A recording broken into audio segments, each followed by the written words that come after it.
Welcome to part two. Now let's examine female characters. Debbie Grayson is a Karen, and Cecil Stedman is her abuse victim. In fact, all major women of color in Invincible are Karens. Amber feels entitled to Mark's secret identity after only a few months of dating, and then takes advantage of him after he was almost beaten to death by his own father. Dupli-Kate only cares about people who can validate her narcissistic trauma complex, even if they risk their only lives to save just one of her lives. But my focus will be on Debbie since everyone praises her to the skies while condemning Amber and Kate.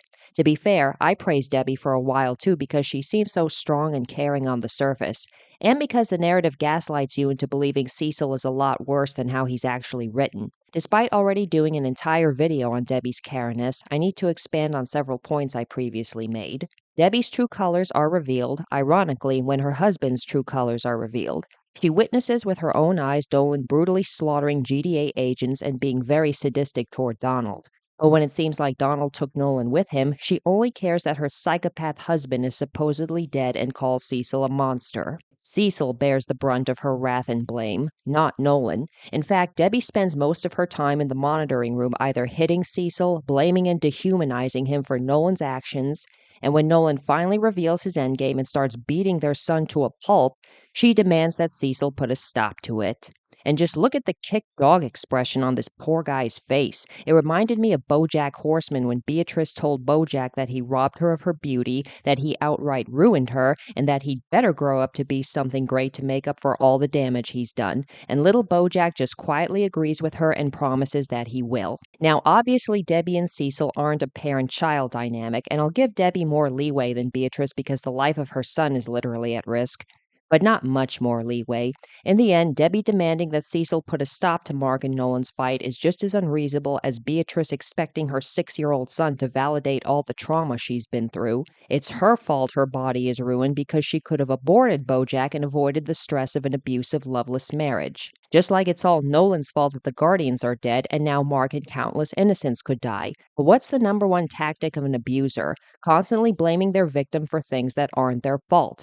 Another common tactic is demanding the impossible while simultaneously reminding the victim that their best will never be good enough, ever. And both Debbie and Beatrice do this in spades. The sad part is that this could have been a moment of redemption and strength for Debbie. Instead of making such an asinine demand of Cecil, she could have demanded to go out there herself and talk to Nolan and, I don't know, try to protect her son like any self-respecting mother would. But who was it who risked his life to talk to Nolan with nothing but his wits and a teleporter? Cecil. Cecil took action while Debbie demanded action. This is a common misogynist trope. Men are special because of what they do, while women are special because of what they endure. In the end, Debbie is more defined by what she endures rather than what she does, because what she does is almost always poisoned by self-absorbed entitlement. For one thing, from season 2 onward, she is a terrible mother to Mark.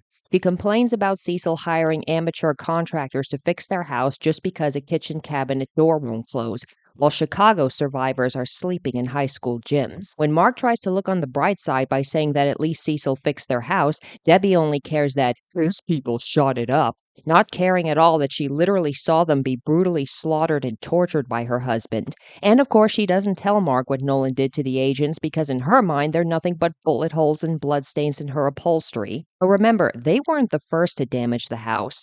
Nolan deliberately flew through the roof out of spite after Debbie kicked him out. So it's really nice to see that Debbie is keeping up her streak of blaming Cecil and the GDA for shit that Nolan started, as well as reminding Cecil that his best will never be good enough. When Mark asks her to stop bitching at him, she says, "Sorry, I guess we're both still a bit raw." No, Mark was expressing gratitude. You told him that there's nothing to be grateful for because the almighty Grayson family doesn't get the best of the best of the best 24/7 from the Global Defense Agency while people are suffering and dying left and right. There was also something very off about the way Debbie tried to get Mark to go on a vacation with her. When Mark says he can't because he already agreed to work for Cecil, that both Cecil and the Guardians are depending on him, Debbie protests that he should prioritize his last summer of being a kid. When Mark says he's not a kid anymore, Debbie immediately backtracks by agreeing that he's an adult. It sounds like she's clinging to her son, specifically her son's childhood, in a toxic way. Like she wants to pretend that they're still living in the blissful ignorance of the past before Nolan's betrayal Portrayal while Mark wants to move on, and he wants to start by taking on adult responsibilities, like, say, keeping his word to the man he asked to work for. But according to Debbie, adult responsibilities are doing whatever you want. Mark agreed to work for Cecil, so what? He doesn't have to do everything Cecil tells him to do. Remember in season 1, we had this charming little exchange between mother and son? Get inside right now. Make me. Does that make you feel strong? To know that I can't physically make you do something? Is that what you need? So she'll teach her son not to use his powers as an excuse to disrespect his mother, but disrespecting his employer who protects the entire planet, that's fair game because said employer is Cecil. And why does she hate Cecil so much? Because his number one priority is the well-being of planet Earth and not the Grayson family. That's literally it. When Debbie demanded that Cecil call off Hail Mary to save Mark, Cecil tells her he can't, and he literally can't. Nolan has revealed himself to be a global threat even before revealing his true origins, mind you, and he shrugged off everything Cecil has already thrown at him. Mark's a 17-year-old boy who could easily be manipulated into siding with his father, and even if he wasn't, calling off Hail Mary would also free Nolan and put countless lives at risk. I did mention before that Debbie did have the right to hate Cecil for his willingness to sacrifice Mark, and she still does because this is her son. It's her blame that I take the most issue with because all of her hatred is a result of blame. Pay attention to what she says. This is why I have always hated you. She's always hated him, even before nearly sacrificing Mark, because if Cecil doesn't prioritize her family in a world where thousands of people can die in a matter of seconds, where the world can literally be consumed by godlike forces, then he's a soulless demon monster incapable of caring about anything or anyone. If Cecil called off Hail Mary, Nolan would be released as well, and the GDA would be completely destroyed as well as God knows how many lives. Debbie was asking him to sacrifice countless innocents to save her son, and she gets a pass on that. She gets a pass on using Cecil as a convenient way to direct her hate and blame on the way he reacts to threats, because then she'd have to put all the blame on the threats themselves, like her husband. It's this selfish and downright elitist mentality that she passes on to Mark. Her saying, "You don't have to do everything Cecil tells you to do," reminds me a lot of Nolan saying to Mark, "You're a Viltrumite, okay? You fought off an alien invasion. You saved the country from an asteroid. This is beneath you." But remember, Nolan didn't start talking like this until after Mark got his powers, while Debbie's flippancy regarding the Mueller twins' attack on the White House happened before he got his powers. Now she's outright telling her son that he should ignore commitments that he himself made and prioritize being a kid because he's her son and he's a superhero. No one can force him to do anything, especially not the shady subhuman government agent who doesn't see the Grayson family as the center of the universe. Nolan started the recruitment campaign, but it was Debbie who planted the seeds of Mark becoming an entitled asshole, a Viltrumite. Now she's watering and fertilizing those seeds like they're her prize pumpkins at an autumn fair. Debbie then royally screws up by telling Mark that he doesn't have to prove himself. No one thinks he's going to end up like his father. Naturally, he's pissed and insulted because they both know that's not true. Cecil then calls him away and Mark mutters, "Thank God," which I don't blame him for. At least Cecil doesn't infantilize Mark. Instead of seeing the error of her ways, Debbie goes to the Pentagon and verbally abuses Cecil for not infantilizing Mark as well. She doesn't give a fuck when Cecil tells her Mark was the one who insisted on working for him. He's looking out for Mark, easing him back into the job. And her reply is, "It's not a job." It's not a job. Okay, want to tell that to the current Guardians of the Globe, Debbie? How about the dead Guardians of the Globe? How about all the firefighters and police officers? Saving lives isn't a job because Debbie fucking Grayson says so. But of course, she's not referring to the Guardians or police officers or firefighters. She's referring to Cecil. Cecil didn't prioritize Mark's graduation over stopping Doc Seismic, so he didn't inconvenience Mark's graduation to save all these innocent souls. He did it just because he could. It was all just one big power trip on Cecil's part to make sure Mark isn't his father.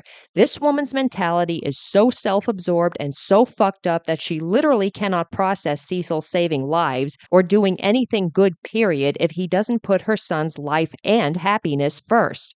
Cecil ends up telling her rather obvious and insulting lies. Mark's calling the shots and no dangerous stuff until he's ready, but he's absolutely right to lie to her. He has no choice but to because she could not be a bigger liability to her family and the planet. The only way Cecil could ever win with her is if he coddled and babied Mark the way a mother would. He would have to view Mark as the most important victim of Nolan's rampage. He would have to put the well being of the people Nolan spared over the people he didn't spare and won't spare if he ever decides to come back. Yeah, Debbie, what if Nolan comes back? What if he changes his mind and decides to conquer the planet? What if he tries to recruit Mark again? What if he brings a horde of Viltrumites with him? How many innocent souls will pay the price? Remember, these characters don't have the audience's perspective, and I guarantee you questions like that keep Cecil up at night. But they haven't even poked the edge of Debbie's subconscious because, well, Nolan spared her and Mark, and he'll most likely spare them again, so she really doesn't have to think about anyone else. Her biggest worries are kitchen cabinet doors and her son's graduation, while Cecil's biggest worry is the destruction and/or enslavement of planet Earth. And we're supposed to see Debbie as the hero in this situation. It was this scene that made me realize that Invincible has main character morality. The writers want you to see Debbie as a strong, smart woman protecting her child from being used by a manipulative control freak. What they actually wrote was an entitled bully abusing the real hero of the story, one who has true insight into the moral spectrum of the Invincible universe and fully understands what's at stake for everyone. When Mark returns from Thraxa, the fruits of Debbie's labor have finally blossomed. Any respect Mark may have had for Cecil is completely gone. He went back on his word to obey Cecil's orders, was gone for 2 months, and would have been gone longer if Andressa hadn't persuaded him otherwise. When he gets back, he looks at his employer like he's a piece of shit scraped from under his shoe and sneers that he doesn't have to check in because of GDA surveillance. When Cecil tells him that he doesn't get to pick and choose which orders he obeys, but according to Debbie he does, Mark protests that he saved millions of lives out there. No, Daddy Dearest saved millions of lives. After endangering them in the first place, of course, you endangered them further when you refused to kill Thula because, being a killer is the only way you'll be like your father. This reminds me of Dupli-Kate telling Multipol that she and she alone saved the country from being nuked. Mark protests that everything on Earth was just fine while he was gone. Cecil, nearly shaking with rage, informs him that the Guardians were almost killed by Omnipotus while he was gone, which Mark does not give a shit about. What he did, what he found, that's what's important.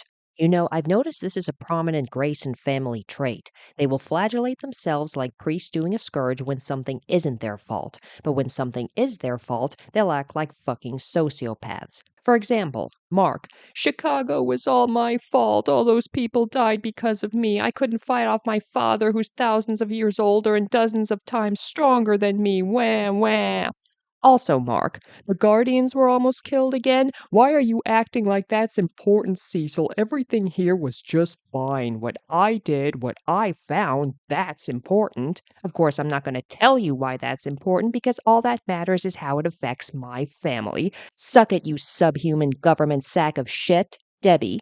I didn't know who Nolan was, but I should have known, because if I had, I would have been able to stop a being who is literally a trillion times stronger than me. Time for a barefoot walk of shame and to contemplate throwing myself off a highway. Also, Debbie, GDA agents slaughtered by my husband are just bullet holes and bloodstains in my upholstery. Chicago victims are sleeping in high school gyms, but I'm suffering with faulty kitchen cabinet doors. Cecil is a monster for trying to kill my husband, who brutally murdered his best friend Donald and his soldiers in front of him. Oh, sorry, that's just me being a bit raw. God, I hate these characters. Getting back on track, while Mark makes it clear he doesn't give a shit that the Guardians were almost killed again, he also makes it clear he doesn't want to tell Cecil what really happened. Mark wants to hide from the director of the GDA that the Viltrumites committed genocide on Thraxa, gave him his father's mission of conquering Earth, and will be checking on his progress soon. Mark is censoring information about a world-ending threat to hide Oliver and to protect himself. So, not only does Invincible have main character morality, Debbie and Mark have main character syndrome. They only care about how the Viltrumite invasion affects their family. It's more important to spite Cecil, to stick it to the man than to look past their own noses, which makes them traitors, by the way. It really, really does. But then the writers try to distract us by Mark realizing that Cecil already knows what happened because there are microphones in the Grayson home. Yeah, Debbie and Mark are traitors. They need to be monitored. Better yet, they should be in prison.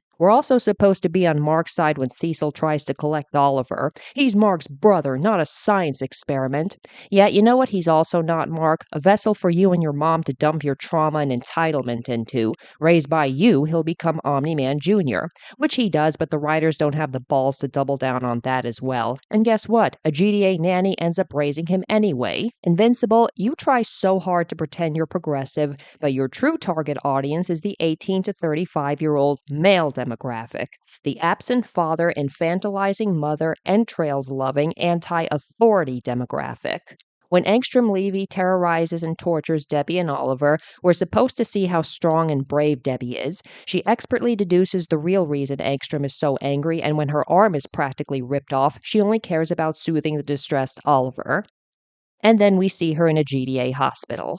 Wait a minute, Debbie. I thought you told Cecil you were done feeling indebted to him. Isn't that why you refused Nolan's book royalty money while gaslighting Cecil into thinking it was his money? But here you are, gleefully eating up Cecil's medical resources while spitting in his face. And boy, does she spit in his face in season 3. When Oliver gets his powers and Cecil comes over, she acts like a queen indulging a urine-stained peasant, once again sneering at him for his surveillance when it saved her fucking life, and basically telling him that she owes him nothing because she doesn't work for him, and please, why would she ever trust him?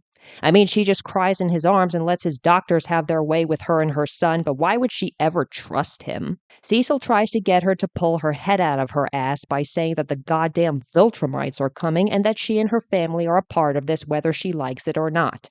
And Debbie's response is that her responsibility is to her family first and that will never change, no matter what. Yeah, Debbie, you haven't changed. You're still an abusive asshole to Cecil while offering no plan or even foresight of your own. The writers are basically telling us that if Anissa, Conquest, or even another Angstrom Levy comes back, Debbie's grand master plan is literally to be a Karen to them since that's always worked for Cecil. He'll always spoil and indulge her no matter how much she dehumanizes him. Let's be real here. Both Debbie and Mark would be dead or maimed many times over if not for Cecil. Do you really think a normal hospital could have salvaged Debbie's arm? She would have either lost it or had limited mobility for the rest of her life with years of physical therapy ahead of her. But thanks to Cecil, she's back to normal in a few months. Like all spoiled individuals, Debbie thinks she's above consequences. She literally thinks she can bury her head in the sand when a Viltrumite invasion is on the way, with her children being targets for death or recruitment. She values her petty one-sided feud with Cecil over an apocalyptic threat. It looks like Mark gets his stupidity from his mother along with his entitlement. But that's not how the writers want us to see her. In their minds, she's the strong, independent mother shielding her sons from the shady government agent who put a sonic bomb in her son's head, which was absolutely the right decision and very well deserved, by the way, but I covered that in another video. Debbie then reminds us of the real reason she hates Cecil.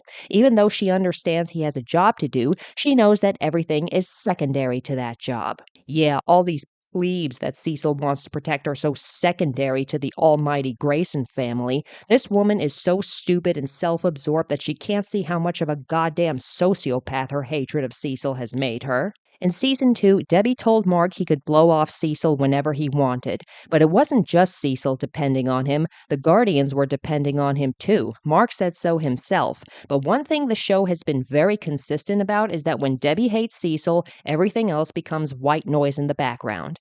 Nolan sadistically slaughtering GDA agents, Cecil was rightfully willing to kill Nolan to stop him, so white noise in the background. The Guardians are depending on Mark, well, Cecil's depending on him too, so white noise in the background. Homeless Chicago survivors, Cecil hired amateur contractors for her house, so white noise in the background. Again, sadistically slaughtered GDA agents by her husband, they're his people who shot it up, so white noise in the background. Innocent people are about to be killed by Doc Seismic, Cecil nearly made Mark miss his graduation ceremony, so white noise in the background. Countless superheroes, firefighters, and police officers constantly make the ultimate sacrifice to protect the planet. Cecil had the nerve to call that a job, so white noise in the background. The goddamn Viltrumite invasion? Cecil reminds her that the world doesn't revolve around her privileged little bubble, so white noise in the background. Debbie, I understand that you hate Cecil, but I also know that everything else is secondary to that hatred, and that's why I can never trust you to be a good parent, a decent human being, and to value innocent life in general. Cecil once again tries to convey to her that he does care by asking her to think about all the people who have children who aren't privileged enough to have superpowers, and Debbie's replies to whine that he isn't being fair. He's not supposed to remind her of her privilege. He's supposed to just roll over and be her bank, her hospital, and her bitch. How dare he remind her that there's pain and suffering outside the almighty Grayson family? How dare he remind her that the goddamn Filtermites are coming for her and her family? And it turns out she lied to Cecil's face when she said her responsibility is to her family first when she betrays her sons by not only dating Paul, but telling him both their secret identities. I said in my first video that she sold her own children out for sex, but on second thought, it wasn't just sex. Debbie constantly blathers about how she wants Oliver to have a normal childhood. He's not fucking normal, you stupid bitch. And combined with her earlier infantilization of Mark, Debbie is clinging to a toxic sense of normalcy since marrying a superhero brought her so much trauma.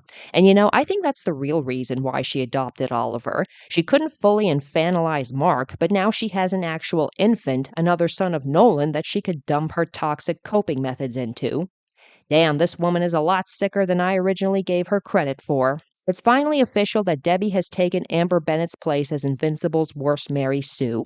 Even when she sells out her own children, she can do no wrong because the writers will cover it up by making Paul a trustworthy nice guy and making Adam Eve even more spineless by completely downplaying said betrayal. It's absolutely disgusting that Mark apologizes to his mother for being mad that she betrayed him first before Debbie gives a half-assed apology of her own. Invincible writers, it doesn't matter how much you try to gaslight me into thinking Debbie is Mrs. Brisby from The Secret of Nim, because she's not. She's Leanne Cartman from South Park. In the end, the true tragedy is not that she almost threw herself off a highway in season 2, but that she would have done Cecil, Mark, Oliver, and the entire world a favor if she had gone through with it, because Mark follows in her footsteps by abandoning the world and his family for sex at the end of season 3. So, this is another prominent Grayson family trait. All three of them have endangered entire planets as well as their own families so they could get laid. These are not heroes, these are whores. I feel like Titan's wife Vanessa should get an honorary mention. She gets very little screen time, but even that little bit is very telling.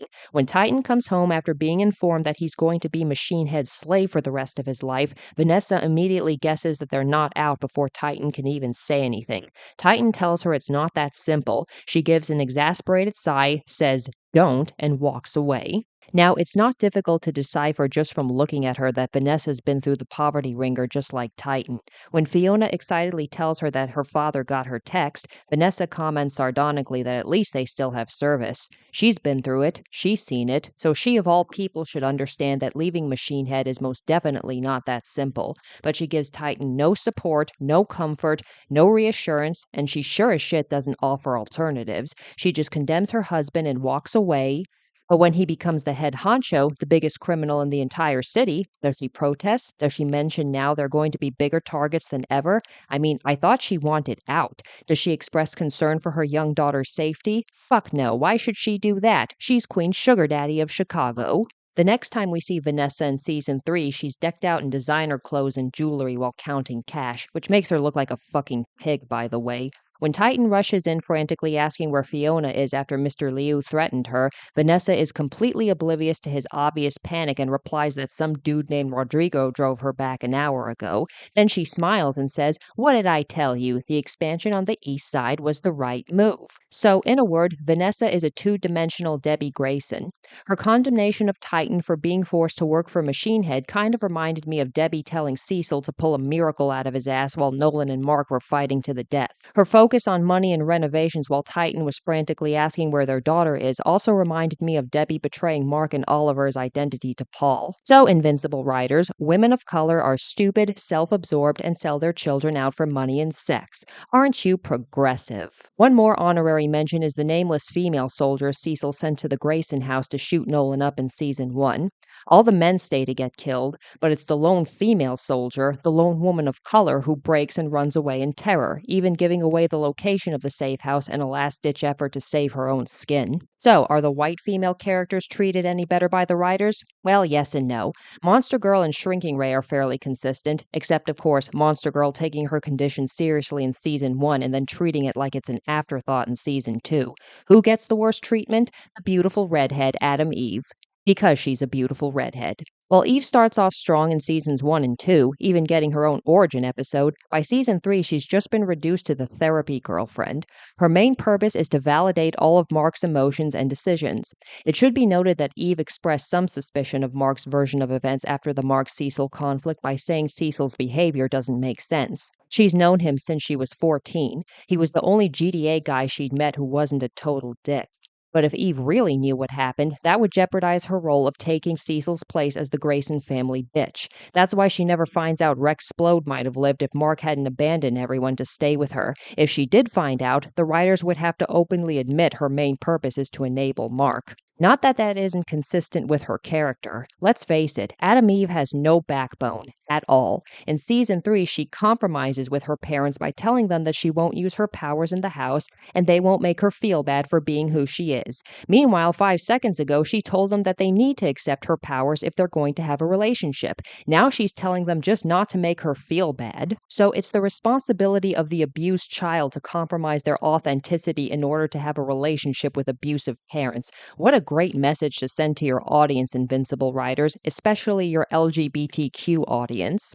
Hey, mom and dad, I want us to have a relationship, so you need to accept I'm gay. Meanwhile, I won't act gay while in the house. I'll act gay outside the house, but not inside the house. Just don't make me feel bad about it, and we can all be a happy family. Invincible writers, you could not have given a bigger middle finger to your LGBTQ audience. Like every character in the show, Eve's powers are downgraded when it's necessary for the plot. This gets really insulting after a while, but for me, the biggest blow was when Eve tells Mark they need to figure out how they're going to afford an apartment.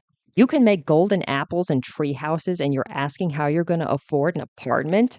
But remember, these are normal people who just want normal lives. So Eve's solution is to start a business where she pimps out her boyfriend as a prison guard. So it's fine for him to use his powers to make money, but not her. And then she ends up using her powers anyway during a prison break. Makes perfect sense. So now the writers are forcing this toxic Western, especially American mentality that you need to go to school, you need to have a regular job, and you especially need to have a romantic partner, because that's what's normal. It's why the writers made Eve say, your mom lost her husband. Doesn't she deserve someone in her life? It's okay Debbie betrayed Mark and Oliver. She needs a romantic partner because that's what's normal. And because the writers may be taking inspiration from Twilight as well as Pretty Little Liars, the writers want you to see Debbie's betrayal of her sons and Mark's betrayal of his family and the whole world as flawed mistakes rather than one of the most evil, selfish choices anyone could make. Why? Because they did it on behalf of a romantic partner.